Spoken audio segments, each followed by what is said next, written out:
नमस्कार. न्यूज डंकामध्ये मी महेश विचारे आपल्या सगळ्यांचं मनपूर्वक स्वागत करतो. मित्रांनो, आत्ता आपण भारतीय स्वातंत्र्याचा अमृत महोत्सव साजरा करतोय आणि त्यानिमित्ताने न्यूज डंकाच्या वतीने आम्ही भारत भाग्य विधाता ही एक मुलाखतींची मालिका घेऊन आलेलो आहोत आणि त्या अंतर्गत आम्ही विविध संस्था, व्यक्ती ज्या समाजकार्यामध्ये आहेत अशा संस्थांची आणि व्यक्तींची आम्ही ओळख करून देतो, त्यांच्याशी संवाद साधतो. आज आपण या कार्यक्रमाच्या निमित्ताने सह्याद्री प्रतिष्ठान हिंदुस्थान या संस्थेची ओळख करून घ्यायची आहे. दुर्ग संवर्धनाचं एक महत्त्वाचं कार्य ही संस्था करते आणि आपल्या महाराष्ट्र हा पराक्रमासाठी ओळखला जातो. त्या पराक्रमाची एक ओळख किंवा त्याचा वारसा जो आहे तो वारसा जपणारी शिल्प म्हणून ज्यांच्याकडे पाहिलं जातं ते म्हणजे गडकोट आणि किल्ले. तर या किल्ल्यांचं संवर्धन ही खूपच महत्त्वाची गोष्ट आहे.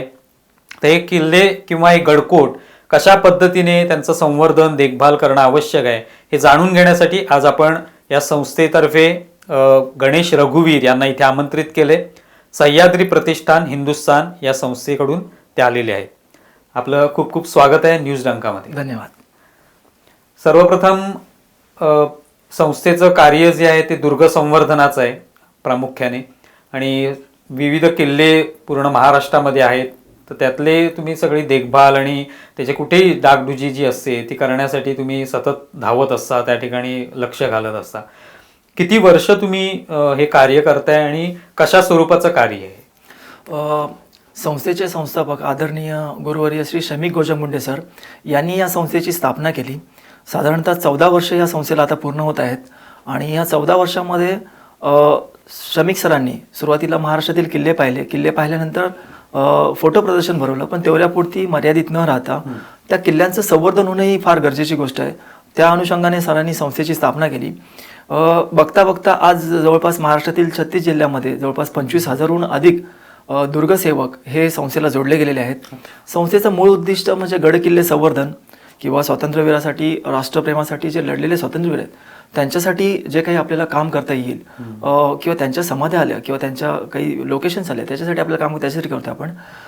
गडकिल्ले संवर्धन करत असताना महाराष्ट्रातील किल्ले हा महत्त्वाचा विषय आहे. साधारणपणे आपण जर लष्करीदृष्ट्या बांधकामं पाहिलीत, चौक्या असतील, मग गडी असतील, किल्ले असतील, असे जवळपास 650-700च्या आसपास महाराष्ट्रामध्ये गडकिल्लेचा आकडा जातो.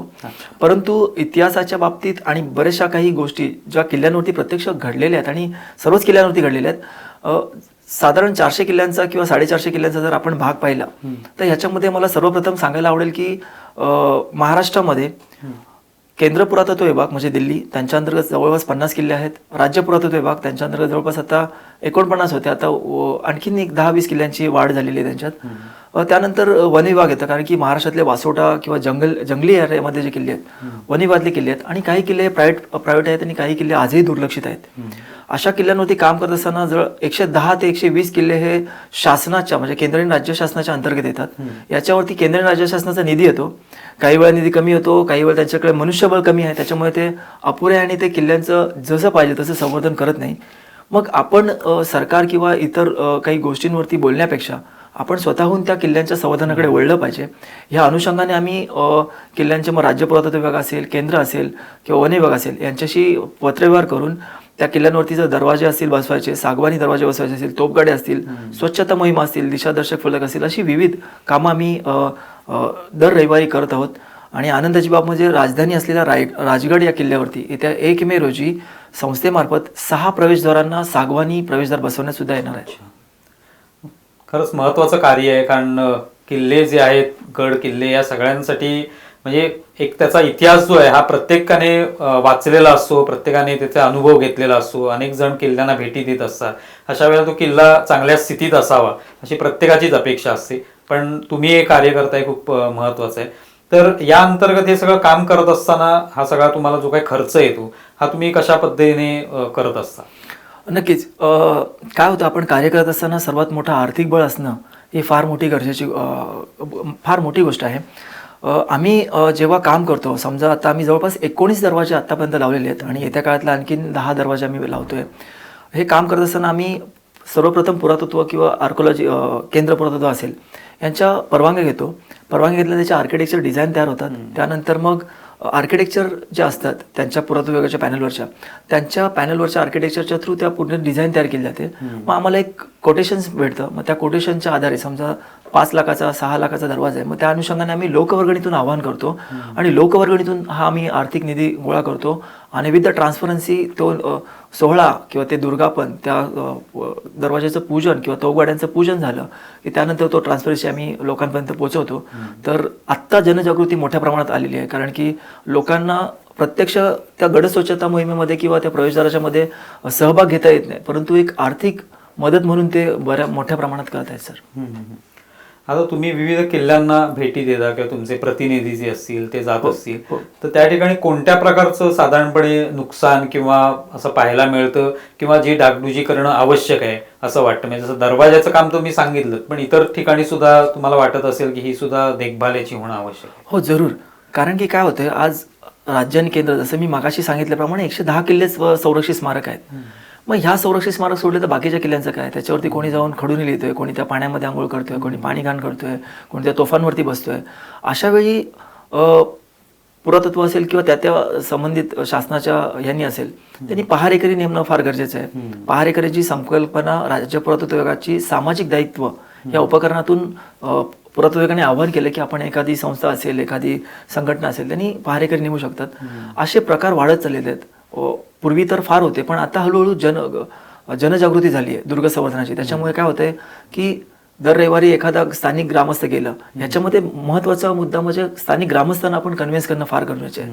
त्यांची ग्रामस्थता घेऊन, कारण की काय होतं, जर त्या किल्ल्यापासून पायथ्याच्या लोकांना जर काही फायदा होत नसेल, रोजगार भेटत नसेल प्रामुख्याने, किंवा एखादा कर भेटत नसेल, किंवा एखाद्या पर्यटकांचं जेवणाची व्यवस्था ते करू शकत नसतील, जर त्यांचा रोजगार किंवा त्यांना फायदा होत नसेल, तर ते किल्ल्याकडे का लक्ष देतील? मग त्याच्यासाठी सर्वात पहिलं आम्ही काय करतोय की जे किल्ल्यांचे स्थानिक गाव आहेत, म्हणजे गिरीदुर्ग, डोंगरी असतील किंवा जमिनीवरचे किल्ले असतील, त्या गावातील लोकांना आम्ही ते अवेअरनेस करतोय आणि त्यांच्यामार्फत मग ते गडावरती जाणाऱ्या लोकांची नोंद ठेवतात किंवा एखादा अपघात झाला तर ते स्वतः रेस्क्यू करतात.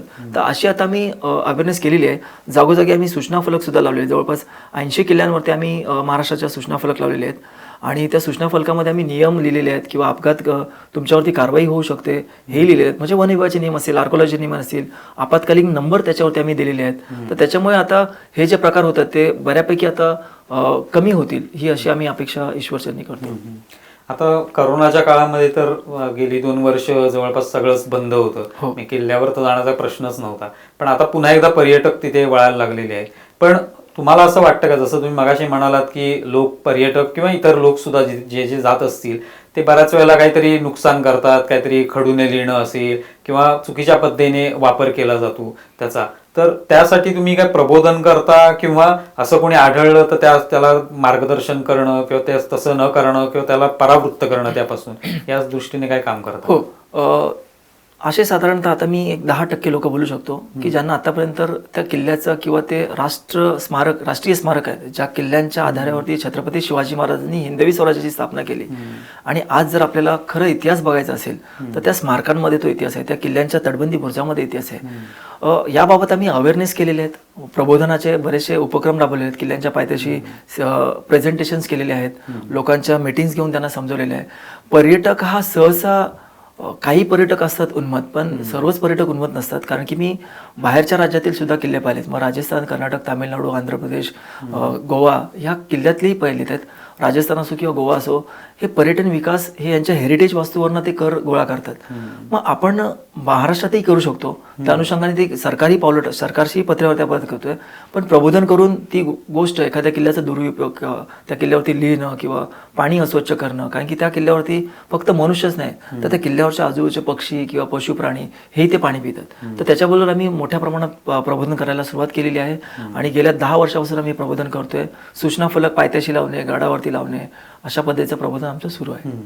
आता या निमित्ताने आणखी एक सध्याचा एक गंभीर विषय ज्याची चर्चा होत असते, बातम्या येत असतात, ते म्हणजे काही किल्ल्यांवर सातत्याने काही अनधिकृत बांधकाम होत असतात, मजारी बांधल्या जातात. त्या सुरुवातीला छोट्या असतात, नंतर त्याचं मोठ्या एखाद्या इमारतीमध्ये रूपांतर होतं आणि मग त्याकडे ते नंतर पाडण्याच्या संदर्भात काम सुरू होतं किंवा त्या संदर्भात तक्रारी होतात, पण फारसं काय त्याच्यात होताना दिसून येत नाही. पण त्याकडे दुर्लक्ष केलं जातं का स्थानिक लोकांकडून, स्थानिक राजकारण्यांकडून, किंवा अशा समस्या प्रामुख्याने आता गेल्या काही वर्षांमध्ये दिसून यायला लागलेले आहेत. तर ते तुमच्या काही लक्षात आलेलं आहे की तुम्ही त्या संदर्भात काय करता? होय होय, जसं आपण आता उल्लेख केलात की स्थानिक राजकारणी किंवा स्थानिक जे लोक असतात त्यांच्याकडनं दुर्लक्ष होतं का, तर ह्या मताशी मी 50% सहभागी आहे.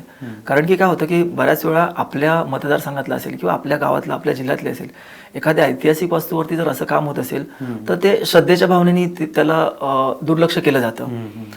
उदाहरण देतो मी, जंजाळा नावाचा किल्ला आहे संभाजीनगर या जिल्ह्यामध्ये, जंजाळा. हा किल्ला राज्य पुरातत्व विभागाच्या अंतर्गत आहे. 2017 साली मी त्या किल्ल्याला भेट दिली. त्याचे फोटोग्राफ्स माझ्याकडे आहेत. त्या ठिकाणी ती छोटीशीच मजार होती, जातीय भेद नाही पण छोटीशीच मजार होती. कोरोना काळ जेव्हा लागला म्हणजे 2020 मध्ये, त्याचं एक 2 मजली विटा बांधकामाचं बांधकाम सुरू झालं आणि झालं. एवढंच नाही तर तिकडे काही शिल्प आहेत, म्हणजे शरभ शिल्प आपल्या प्रवेशद्वारावरती भेटतात, हत्तीचे शिल्प आहेत, फारशी शिलालेख आहेत, तेही विचित्र स्थितीत ठेवलेले आहेत. काही की पुरातत्व विभागाचं तिकडे मूळ दुर्लक्ष नव्हतं. इतर काही किल्ले जे दुर्लक्षित आहेत किंवा असंरक्षित स्मारक आहे त्याच्यावरती बांधकाम झालं तर पुरातत्व विभाग काही करू शकत नाही. अशा पद्धतीचं कुलाबा किल्ल्यावरती बांधकाम झालेलं आहे. लोहगड किल्ला आहे आपल्या पुण्यातला. रायगड किल्ल्यावरती मदारमाची इथेही बांधकाम सुरू होतं, पण वेळीच लोकांनी त्यांना पकडलं आणि दखल घेतली आणि त्याच्यावरती कारवाई होत आहेत. माझा जंजाळचा प्रश्न आहे. मी गेल्या 3 वर्षापासून या जंजाळा किल्ल्याच्या संदर्भातले माझ्या संस्थेमार्फत मुख्यमंत्री असतील, राज्यपाल असतील, तिकडचे स्थानिक पालकमंत्री असतील, पुरातत्व विभाग असेल, यांना मी पत्र देऊन थकलोय, पण ते कोणत्याही प्रकारची कारवाई करत नाही. आणि ते कारवाई न करणे याच्यामुळे काय होतं की आणखीन इतर ठिकाणी, कारण की महाराष्ट्रातल्या नव्हे तर इतर राज्यातले किल्ल्यांवरती लोकांची श्रद्धास्थान आहेत. काही निजामशाहीच्या काळातले किल्ले होते, मराठ्यांच्या काळातले होते, तर तुम्हाला मजार आणि मंदिरे ही सर्व ठिकाणी दिसतील. पण त्याचं जर काही इतिहासात उल्लेख असेल किंवा त्या बांधकामाच्या फोटोग्राफ्स असतील त्या काळातले किंवा काही स्केच असतील तर तिथे बांधकाम पुरातत्व विभागाच्या नियमाने करू शकतो. पण अनधिकृत बांधकाम होणं हे सध्या धोक्याचंच आहे आणि यांनी मोठ्या प्रमाणातलं किल्ल्यांचंही नुकसान होतं. पण तुम्ही समजा अशा ठिकाणी जाता, काय फोटोग्राफ्स काढत असाल किंवा त्या संदर्भात तक्रारी करत असाल किंवा दखल घ्यायला भाग पडत असाल, जे कोणतं स्थानिक प्रशासन असेल त्यांच्या, तर तुम्हाला कोणी विरोध होतो का की बाबा तुम्ही याच्यात पडू नका किंवा तुम्ही करू नका काम? सहसा काही वेळा होतो. ते सोशल मीडियावरती ज्यांना किल्ला त्यांनी बघितलेलं नसतं तेही लोक बोलत असतात. कारण की अशा लोकांकडे आम्ही दुर्लक्ष 100% करतो. कारण की मोठं असं की एखादा किल्ला हा ऐतिहासिक स्मारक आहे. जर एखाद्या किल्ल्याची वास्तू जर ते तुटत असेल किंवा फुटत असेल तर ते नुकसान पूर्ण राष्ट्राचं आहे. तुम्हाला एखादी तटबंदी बांधायला झालं आता तर करोडोचं काम आहे सर. ते घराच्या भिंतीसारखं नाहीये. विरोध हा काही ठिकाणी होतो, पण अवेअरनेस मोठ्या प्रमाणात असल्यामुळे, म्हणजे पत्रकार बांधव असतील, मीडिया असेल, यांच्या सहभागाने आम्ही तो मुद्दा उचलतो. आताच आम्ही बीड जिल्ह्यातला म्हणजे धारूर नावाचा किल्ला आहे, या किल्ल्यावरचे तोफगोळे चोरीला गेले होते. त्यानंतर त्या बांधकाम कन्स्ट्रक्शन आर्कोलॉजीने 2 वेळा केलेलं, ते बांधकाम सुद्धा पडलं, त्याला परत टेंडर देण्यात आलं. मग सध्या करणार काय, तर आम्ही मूक आंदोलन तिथे केलं आणि ते मूक आंदोलन फार यशस्वी झालं आणि त्याची आता दखल त्यांना घ्यावी लागते. पुरातत्व विभाग त्यांच्याकडे असलेल्या कमी मनुष्यबळामध्ये त्याच्यामुळे ते काही जास्त करू शकत नाही. शासनाला आम्ही विनंती सुद्धा केली की पहिला मनुष्यबळ ह्या पुरातत्व विभागाकडे वाढवावा. तर असे प्रकार होतात, विरोधही होतो, पण फोकस आमचा एक किल्ले संवर्धनाचा असल्यामुळे त्याच्यामुळे आम्ही कुठल्या अशा जातीयवादाच्या संबंध नाही, तर त्या किल्ल्यावरती वास्तू आहे ती वास्तू नसायला पाहिजे किंवा ते ह्याच्यापुढे नाहीच आहे, त्या संदर्भातलं आम्ही करतोय. तुम्ही आता हे सगळं कार्य इतकी वर्ष करताय, कशा पद्धतीने, तुम्ही जसं म्हणाला की 25,000 जवळपास तुम्ही सदस्य जे त्यांची नोंदणी झालेली आहे तुमच्या संस्थेची, तर एकूणच आता लोकांमध्ये कशा प्रकारे या संदर्भातलं प्रबोधन होतंय किंवा जागरूकता जी आपण म्हणायला गेलो तर ती निर्माण झालेली आहे की एखाद्या किल्ल्यावर जाताना आपण कशा पद्धतीने तिथे वागलं पाहिजे किंवा वर्तणूक असली पाहिजे? नाही, छान प्रश्न आहे. हल्लीचं आता मी गेल्या 5 वर्षापासून बघतोय तर तरुणांना ट्रेकिंगची आवड लागली. पूर्वी तरुण जास्तीत जास्त ट्रेक करायचे, मग ते किल्ल्याचा कचराही उचलायचे, काही असायचे ते कचरा टाकायचे, पण काही लोक पाण्याच्या बॉटल्सवरून खाली घेऊन यायचे. अवेअरनेस मोठ्या प्रमाणात आता होत चालली आहे. आता आमच्या संस्थेचं बोललं तर आम्ही जवळपास 25,000 असेल तर आमची दुर्गसेवक नोंदणी हा प्रकार आमचा फॉर्मॅट आहे. त्याच्यामध्ये त्या जिल्ह्यातल्या त्याच्या तालुक्यातले आम्ही दुर्गसेवकांना नोंदणी करतो, त्यांना प्रबोधन करतो, त्यांना ट्रेन सुद्धा करतो, त्यांच्या मीटिंग्स घेतो की आपल्या तालुक्यातल्या, आपल्या जिल्ह्यातल्या, आपल्या गावातला हा किल्ला आहे, तर ह्या किल्ल्यावरती आपण कोणतं काम करायला पाहिजे, मग तुम्ही महिन्यातून किती स्वच्छता मोहिमा घ्यायला पाहिजेत किंवा कोणते कोणते काम करावे, अशी अवेअरनेस बरंच प्रकारे झालेली आहे. दुसरा प्रश्न तुमचा होता की किल्ल्यावर जाताना काही दक्षता घ्यावी झाली. नेहमीच मी सुद्धा गेल्या 12 वर्षापासून ट्रेकिंग करतोय आणि बऱ्याच किल्ल्यांचा अभ्यासही केलेला आहे.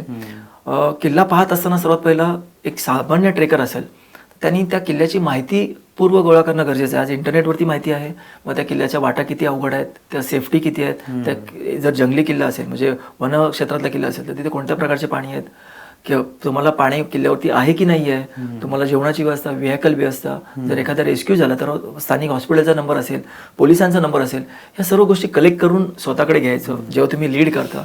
दुसरी महत्त्वाची गोष्ट म्हणजे जेव्हा तुम्ही किल्ल्यावरती काय काय, आज इंटरनेटवरती मोठ्या प्रमाणात किल्ल्याच्या नकाशा अवेलेबल आहे किंवा वास्तूंचे फोटो अवेलेबल आहेत, इतिहास अवेलेबल आहे. इतिहास तर खरं तर संदर्भसहित इतिहास असेल, त्याच इतिहासावर भर द्यावा तुम्ही. एक यादी काढायची की मला ह्या किल्ल्यावरती गेल्यावरती तटबंदी, बुरुज, पाण्याच्या टाक्या, तोफा, दरवाजे हे सर्व पाहायचे.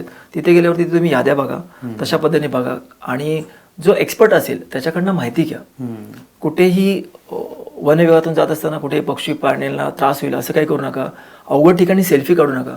सेल्फीनी बरेचसे जीव ही लोकांचे आता गेलेले आहेत ह्या कारणास्तव, किंवा निसर्गड्या वाट्यांचा अंदाज नसल्यामुळे असं अतिरिक्त साहस करणं आणि जीव धोक्यात घालणं हे करू नका. किल्ल्यावरती भ्रमंती देत असताना किल्ल्याचा इतिहास, तो किल्ल्याचं बांधकाम, स्थापत्य, भौगोलिकदृष्ट्या त्या किल्ल्याचं कशा प्रकारे बांधण्यात आलंय, त्याचा वापर कसा झालाय, कोणता इतिहास घडलाय, हे इतिहास कथन करा तुम्ही तिथे आणि त्याचं स्मरण करा. त्याने तुम्हाला तो किल्ला पाहिल्यानंतर घरी आल्यावरती तुम्हाला समाधान वाटलं पाहिजे की मी ह्या किल्ल्यावरच्या ह्या वास्तू पाहिल्यात आहेत. त्याचे फोटोग्राफ्स कलेक्ट करा. फोटोग्राफ्सवरनं आणखीन एक महत्त्वाचा मुद्दा म्हणजे काय, आज आपण 2022 मध्ये एखाद्या किल्ल्यावरती गेलो, सेल्फी काढता तिथपर्यंत ठीक आहे, पण तुम्ही एखाद्या किल्ल्याच्या दरवाजाचा फोटो काढताय किंवा भिंतीचा फोटो काढताय आणि त्या फोटो आणि येणाऱ्या 10 वर्षानंतर किंवा 15 वर्षानंतर जर ती तटबंदी किंवा भिंत खाली पडली तर तुमच्या फोटोच्या माध्यमातून आर्कोलॉजी डिपार्टमेंटला सांगून किंवा त्यांना आपण फोर्स करून ती तटबंदी बांधता येते. म्हणजे आपल्या फोटोग्राफचा हाही वापर आपण करू शकता. किल्ल्यावरती तुम्हाला कुठे कचरा दिसला असेल तर कृपया करून उचला, किंवा एखादा खूपच जास्तच कचरा असेल तर एखादा सामाजिक आमच्यासारख्या संस्था आहेत यांना तुम्ही फोटो टाकून आम्हाला संपर्क करा की ह्या ठिकाणी कचरा आहे. किल्ला पाहणे म्हणजे एखाद्या ऐतिहासिक स्मारकाचं दर्शन घेणे, जसं आपण मंदिरात जातो, कृपया करून तसं पाहा. किल्ल्यावरती कुठलेही औचित्य प्रकार करू नका, ही मी विनंती सर्व महाराष्ट्रातील ट्रेकर्सला करतो. आता इतिहासाच्या बाबतीत बघायचं झालं तर जे काय तुम्ही जसं म्हणालात की आज माहिती सगळ्याच किल्ल्यांची उपलब्ध असेल, पण बऱ्याच वेळेला तुम्ही किंवा तुमचे प्रतिनिधी ज्या वेळेला किल्ल्यांवर जातात तर तुम्हाला असं काही दिसतं का, जसं आपण मगाशी बांधकामाच्या संदर्भात म्हणालो तसंच इतिहासाची काही मोडतोड कोणी करते किंवा काहीतरी चुकीची माहिती पसरवली जाते एखाद्या किल्ल्याबद्दल, तर असं कळल्यानंतर तुम्ही त्या संदर्भात काही योग्य माहिती पोहोचवण्याचा प्रयत्न करता? काय होतं, शासनाचे जे केंद्र आणि राज्य पुरातत्व विभाग आहे हे बेसिकली गॅझेटियर मध्ये जी इतिहासात माहिती लिहिलेली आहे ती माहिती ते लिहितात. बऱ्याचशा ठिकाणी आम्ही इतिहास फलक आम्ही सुद्धा लावलेले आहे. काही चुकीचं जर आम्हाला वाटलं किंवा त्याचे संदर्भच नाही आहेत, काहीतरी वेगळंच टाकलंय, तर आम्ही संबंधित विभागाला किंवा कुठल्या संस्थेने लावले त्यांना संपर्क करून त्यांना ते करेक्शन्स करा. हा इतिहास तुम्ही घ्या, कारण की मी जवळपास 5 ते 6 किल्ल्यांच्या इतिहास फलकाचा संदर्भसहित इतिहास मी संशोधन करून त्यानंतर मग त्या इतिहास फलक लावलेले आहे की संदर्भ देऊन लावलेले आहे. तर मुळात अशा प्रकार जेव्हा दिसतात तेव्हा आम्ही संबंधितांना संपर्क करून त्यांना सांगतो की बाबा ह्या संदर्भातले हे नाही होत किंवा ही घटना इथे झालेली नाही आहे. असे 4-5 किल्ल्यांवरती माझ्यासोबत घडलं होतं आणि मी ते करेक्शन केल्यानंतर समोरच्यांनी ते केलं. पुस्तकाचा इतिहास पाहिलात किंवा माझ्या तरुण पिढीचं झालं तर तरुण पिढी माझी आता सध्या थोडीशी ट्रेकिंग करते, किल्ले भटकन देते, पण इतिहासाच्या बाबतीत थोडीफार मागे आहे. कारण की काय होतं, आज व्हॉट्सअपला मी एखादा मेसेज माझ्या मनाने टाईप करून घेतला, शिवाजी महाराजांनी हे केलं, संभाजी महाराजांनी एवढ्या भाकऱ्या खाल्ल्यात, एवढी 10 किलोची वजनाची तलवार फिरवत होती, अशा काही व्हॉट्सअपला मेसेज गेल्या की ते आता तरुण पिढी आमची काय होतं की ते इतिहास वाचत नाही किंवा संदर्भ वाचत नाही, कोणते पुस्तकं वाचायचं ह्याच्या बाबतीतही ते थोडेसे मागे आहेत. बरोबर. मग तोच व्हॉट्सअपचा मेसेज पसरवतात आणि अशा प्रकारे इतिहासाची तोडफोड ही होत राहते. तर तरुण पिढींनाही विनंती आहे की आपण 15,000 ते 20,000 रुपयापर्यंतचा मोबाईल घेता, पण एखाद्या किल्ल्याचा इतिहास असेल किंवा एखाद्या सरदाराचा इतिहास असेल तर तो इतिहास संदर्भ तळटीपा लिहिलेले असतील अशी पुस्तकं बाजारात पुस्तक डेपोमध्ये अवेलेबल आहेत. तसं तुम्ही विनंती करतो की तुम्ही ते पुस्तक घ्या आणि त्यानुसार तुम्ही त्या इतिहासाची संदर्भ नसेल तर तो इतिहास वाचूच नका, हे माझं मत आहे. खरंय. कारण आजकाल व्हॉट्सअप युनिव्हर्सिटी म्हणून आपण म्हणतो त्याला, की त्याच्यामध्ये कोणी येतो आणि काही शिकवण्याचा प्रयत्न करतो आणि त्यामुळे अनेकांना वाटतं हेच खरं असेल. बरोबर. त्यामुळे त्याबद्दल आपण खरोखर प्रत्येकानेच सावध राहणं आवश्यक आहे. आता किल्ल्यांच्या बाबतीत जसं तुम्ही सुरुवातीला म्हणालात की एक प्रकारचं राष्ट्रकार्य आहे की हे किल्ल्यांचं संवर्धन करणं, तर राष्ट्रकार्य असं का तुम्ही म्हणताय, म्हणजे काय नेमकं त्याच्या मागची भावना आहे? कारण की ही राष्ट्रीय स्मारक आहेत. छत्रपती शिवाजी महाराजांनी हिंदवी स्वराज्याची स्थापना केली, त्यानंतर हे जे काही स्मारक आहेत हे त्यानंतर आपल्या स्वातंत्र्याचे लढ्याचे संग्रामाचे वीर होते, त्यांनी त्याची प्रेरणा घेऊन लिहिले. म्हणजे वासुदेव बलवंत फडकेंनी कर्नाळा नावाचा किल्ला आपल्या रायगड जिल्ह्यात, तिथे त्यांनी आश्रय घेतले. त्यांच्या आजोबा त्या किल्ल्याचे किल्लेदार होते. म्हणजे क्रांतिकारांनी मोठ्या प्रमाणात छत्रपती भगतसिंग यांनी तर रंग दे बसंती छोला मैं निकला शेर शिवाजी का, हे त्यांनी स्वतः शिवाजी महाराजांचं आत्मसात, स्वातंत्र्यवीर सावरकर असे बरेच क्रांतीवीर आहेत ज्यांनी छत्रपती शिवाजी महाराजांची, छत्रपती संभाजीराजांची, त्यांच्या इतिहासाची प्रेरणा घेऊन त्यांनी पुढे क्रांती घडवली. तर क्रांतिकारांचं आज काय होतं की बऱ्याच ठिकाणी आज त्यांना तेवढं स्मरलं पाहिजे तेवढं होत नाही. संस्थेमार्फत आमच्याकडे क्रांती दिवस साजरा केला जातो. मग भगतसिंग राजगुरू असतील यांची जयंती साजरी केली जाते, त्या कार्यक्रम केले जातात.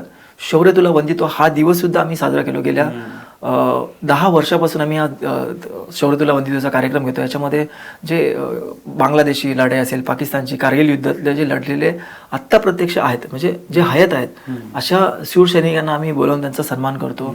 त्या दिवशी जल्लोषाचं वातावरण करतो. कारण की काय होतं की आज जर क्रांतिकारकांनी जर लढा दिला नसता तर माझा देश स्वतंत्र झाला असता. छत्रपती शिवाजी महाराजांनी त्या मुघलांच्या काळातला असलेला स्वराज्य निर्माण केलं. त्यानंतर जेव्हा काही इंग्रज आले, 1818 इंग्रज आले, त्यांनी तो पूर्ण देशावरती आपला कब्जा केला आणि तेव्हा खळा लढा दिला तो आपल्या क्रांतिकारांनी. त्यांना विसरून चालणार नाही. तर महाराष्ट्रातल्या प्रत्येक तरुणाने क्रांतिकारांच्या विषयी आदर व्यक्त करून जिथे जे तुम्हाला त्यांच्याविषयी वाचता येईल तेवढं वाचावं. आता तुमची संस्था गेली 14 वर्ष काम करते.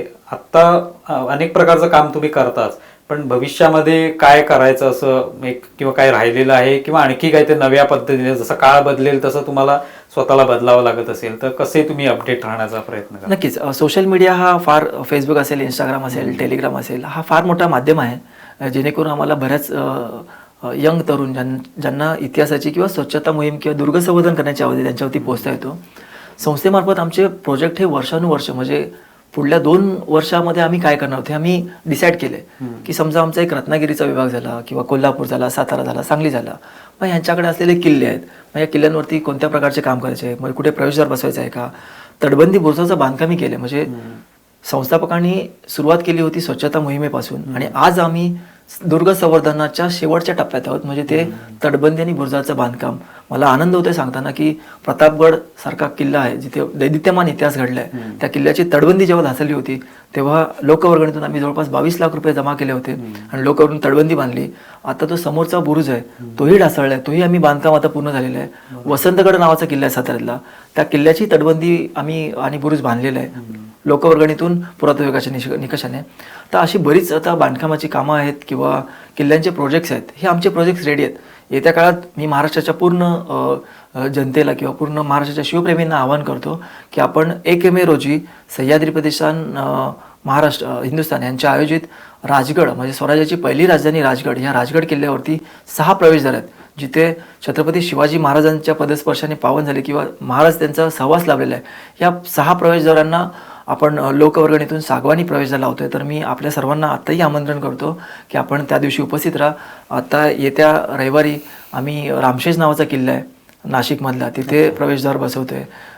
मच्छिंद्रगड नावाचा किल्ला आहे. तर असे उपक्रम आमचे सुरू आहेत आणि प्रोजेक्टेड कामं आमची येणाऱ्या 2 वर्षापर्यंत 2024 पर्यंत आम्ही काय काय करणार आहेत असे आम्ही प्रत्येक विभागाला वाटून घेतले. त्याच्यामुळे ते सोपं पडतं.